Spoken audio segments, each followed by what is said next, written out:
livro de Romanos é um verdadeiro tesouro de sabedoria espiritual, mas muitas vezes mal compreendido.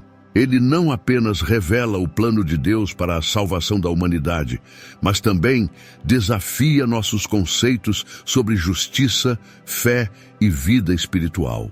Você já se perguntou por que, apesar de conhecer a verdade, muitos cristãos ainda lutam com o pecado e se sentem distantes de Deus? Romanos responde a essa pergunta de uma maneira revolucionária, mostrando que a salvação não é apenas um evento, mas o início de uma nova vida cheia de propósito e liberdade.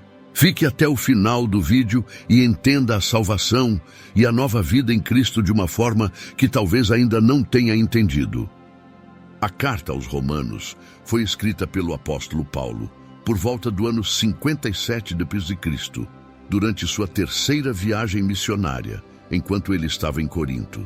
Roma era o centro do poder e da cultura no Império Romano, e sua comunidade cristã era composta por judeus e gentios. Ele escreveu a carta para esclarecer a profundidade da salvação em Cristo, preparando-se para uma eventual visita e fortalecendo a igreja com uma compreensão robusta da fé. O contexto cultural da época também influenciou a mensagem de Paulo. A sociedade romana era dominada por uma forte influência pagã e pela adoração ao imperador, algo que contrastava diretamente com o cristianismo nascente. Além disso, havia tensões entre cristãos judeus e gentios dentro da igreja. Os judeus tendiam a manter tradições da lei mosaica, enquanto os gentios viam a fé em Cristo como uma libertação dessas obrigações. Paulo, consciente dessa divisão, escreveu aos romanos com o objetivo de unificar a igreja, mostrando que tanto judeus quanto gentios estavam sob a mesma necessidade de salvação. A carta aos Romanos tem como principal propósito apresentar o Evangelho como a resposta para o maior problema da humanidade: o pecado. Paulo estabelece de forma detalhada a doutrina da justificação pela fé, a necessidade de uma transformação espiritual e como a salvação oferecida por Cristo é um presente tanto para os judeus quanto para os gentios. Este tratado teológico é considerado o mais completo de Paulo, e sua mensagem continua a ecoar como fundamento da teologia cristã até os dias de hoje. Nos primeiros capítulos de Romanos, Paulo aborda a realidade universal do pecado. Ele declara que todos pecaram e estão destituídos da glória de Deus. Romanos 3:23, deixando claro que a condição humana é marcada por uma separação de Deus desde a queda de Adão. O pecado não é apenas uma questão de atos errados, mas uma natureza corrompida que afeta toda a humanidade. Paulo expõe como tanto judeus quanto gentios estão igualmente sob o julgamento divino, independente de sua cultura ou tradição religiosa, e que ninguém pode, por si só, escapar do julgamento justo de Deus. Paulo descreve como os gentios, sem a lei de Moisés, revelam sua natureza pecaminosa ao se entregarem à idolatria, à imoralidade e à injustiça. E argumenta que a revelação de Deus através da criação já deveria ser suficiente para que o ser humano buscasse o Criador, mas em vez disso, os homens preferiram adorar a criação. Já os judeus, que receberam a lei, não eram menos culpáveis, pois, apesar de conhecerem os mandamentos, não conseguiam cumpri-los perfeitamente. Dessa forma, Paulo estabelece que tanto judeus quanto gentios são igualmente pecadores e necessitados da graça divina. A necessidade da salvação surge, então, como um tema central. Se todos são culpados diante de Deus, qual é a solução? Paulo introduz a ideia de que a salvação não pode ser alcançada através do esforço humano ou das obras da lei, mas unicamente pela graça de Deus mediante a fé. O juízo divino é real e justo, mas Deus, em sua misericórdia, providenciou um caminho de redenção através de Cristo. A forma pecaminosa humana, portanto, não é o fim da história. Ao contrário, ela é o ponto de partida para a manifestação da graça salvadora de Deus. Paulo, a partir do capítulo 3 de Romanos, revela uma das doutrinas mais centrais do cristianismo, a justificação pela fé. Ele explica que, apesar de todos estarem condenados pelo pecado, Deus, em sua graça, oferece a justificação a todos aqueles que creem em Jesus Cristo. A justificação, neste contexto, é o ato pelo qual Deus declara o pecador como justo, não com base em suas obras, mas exclusivamente pela fé no sacrifício de Cristo. Paulo destaca que o justo viverá pela fé, Romanos 1,17, enfatizando que essa nova relação com Deus não é resultado do cumprimento da lei, mas de confiar plenamente na obra redentora de Cristo. Paulo usa Abraão como exemplo dessa justificação. Ele lembra que Abraão foi justificado pela fé antes mesmo de a lei ser dada, provando que a justificação nunca dependeu da observância legalista, mas de confiar nas promessas de Deus. Romanos 4:3. Assim, a justificação pela fé é uma promessa que está disponível tanto para os judeus, que possuíam a lei, quanto para os gentios, que não tinham esse conhecimento prévio. Ao confiar em Cristo, o pecador recebe a justiça de Deus, uma troca que ocorre pela fé, onde Cristo assume o pecado do homem e este recebe a justiça divina. Paulo também afirma que a justificação é um ato irrevogável de Deus. Uma vez que o homem é declarado justo por meio da fé, ele está em paz com Deus, como Paulo declara em Romanos 5:1. Justificados, pois, pela fé, temos paz com Deus, por nosso Senhor Jesus Cristo. Essa paz não é apenas a ausência de conflito, mas uma reconciliação completa com Deus que transforma a relação do homem com Ele. A justificação, portanto, é o fundamento da salvação, garantindo não só o perdão dos pecados, mas também o início de uma nova vida em comunhão com Deus.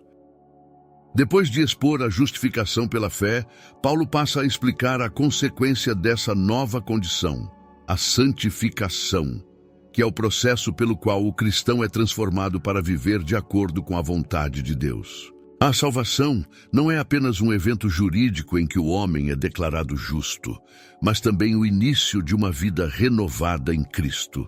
Paulo utiliza a imagem do batismo para simbolizar essa transformação.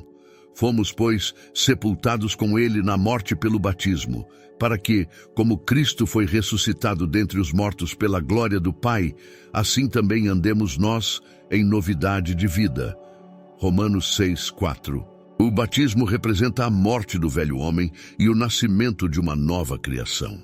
A nova vida em Cristo implica uma mudança profunda no comportamento e nas atitudes. Paulo enfatiza que os cristãos, uma vez libertos do domínio do pecado, não devem mais viver como escravos dele.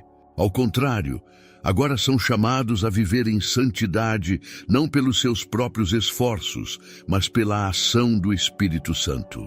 Considerai-vos mortos para o pecado, mas vivos para Deus em Cristo Jesus. Romanos 6:11. O pecado não deve mais reinar no corpo mortal do cristão, porque a nova natureza recebida em Cristo o capacita a viver segundo os padrões divinos. Essa santificação não é instantânea, mas progressiva, e depende da submissão contínua à vontade de Deus. Paulo encoraja os cristãos a oferecerem seus corpos como sacrifício vivo, santo e agradável a Deus. Romanos 12:1. Isso significa que a vida em Cristo requer uma transformação constante, que ocorre quando a mente é renovada pela palavra de Deus.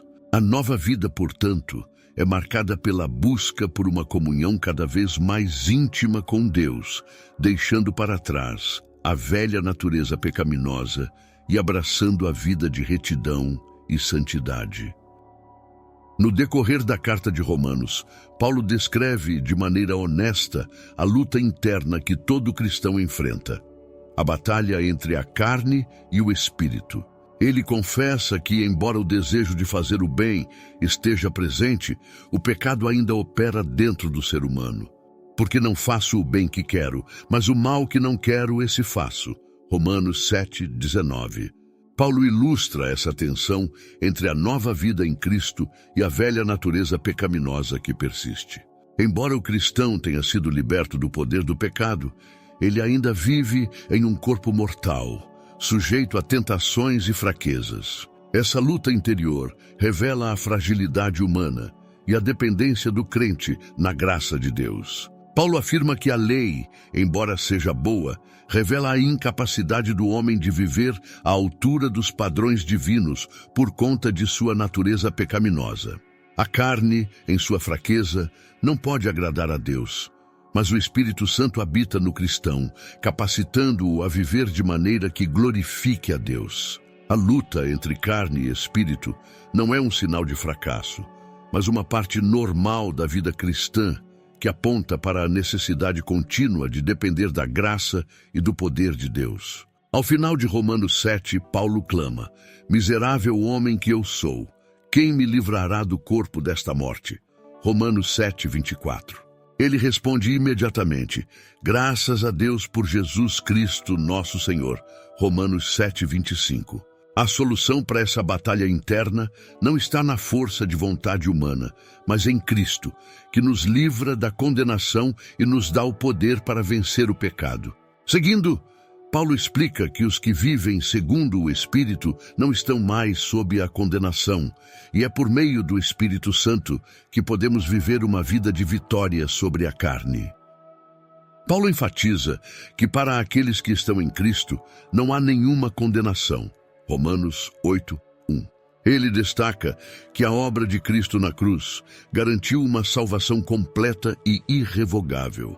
Aqueles que foram justificados pela fé em Jesus Cristo podem viver com a segurança de que sua salvação não depende de seus esforços, mas da graça de Deus. O Espírito Santo que habita no crente é a garantia dessa segurança, assegurando que os que são guiados pelo Espírito de Deus são filhos de Deus, herdeiros juntamente com Cristo.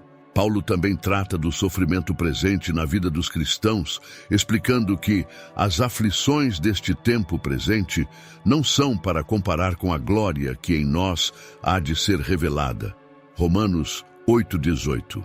Embora o crente possa enfrentar tribulações, perseguições e dificuldades, essas provações não têm poder para separá-lo do amor de Deus. Paulo argumenta que Deus está ativamente trabalhando em todas as coisas para o bem daqueles que o amam, e ele criou seus filhos para serem conformados à imagem de Cristo. Essa promessa de glorificação futura é um incentivo para que o cristão persista, sabendo que a salvação está assegurada pela graça mediante a fé. A mensagem de Romanos vai de encontro com a grandiosa afirmação de que nada poderá nos separar do amor de Deus que está em Cristo Jesus, nosso Senhor. Romanos 8:39. Paulo menciona que nem a morte, nem a vida, nem anjos ou poderes, nada no presente ou no futuro, absolutamente nada poderá nos afastar do amor de Deus. Essa é a segurança da salvação em Cristo. O amor inabalável de Deus, que supera qualquer adversidade e garante que seus filhos estão eternamente seguros em suas mãos. O amor de Deus é imutável e infinito, oferecendo paz e confiança ao coração do crente. A Bíblia nos garante que, em Cristo, não há mais condenação e que somos chamados a uma nova vida guiada pelo Espírito Santo. Mas será que você tem experimentado essa liberdade ou ainda vive aprisionado pelas antigas batalhas com o pecado? Não deixe de refletir sobre isso e, mais importante, haja na direção de Cristo. Se inscreva no canal, deixe seu like, ative as notificações e continue essa jornada de crescimento espiritual com a gente.